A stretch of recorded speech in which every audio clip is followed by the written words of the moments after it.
নিয়ন্ত্রণের চিন্তা ভাবনায় শিলিগুড়ি পুর নিগমের বিশেষ বৈঠক হয়।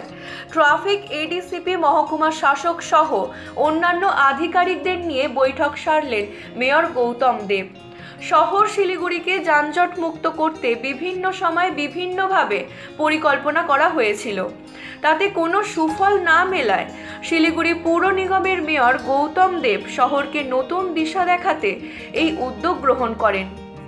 সেই উদ্দেশ্যে পুর নিগমের সভাকক্ষে এক বিশেষ আলোচনায় ভাগ নেয় mayor, deputy mayor, traffic ADCP Purnima Sherpa, মহকুমা শাসক প্রিয়াঙ্কা সিং, প্রশাসনের অন্যান্য আধিকারিক, এআরটিও সহ সকল মেয়র পরিষদদের নিয়ে দীর্ঘক্ষণ আলোচনায় ভাগ নেন।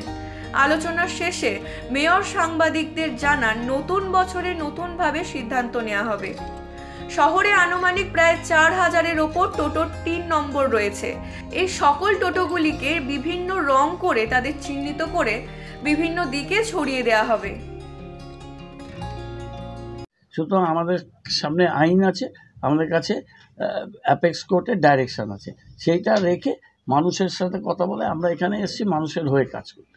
সেই মানুষের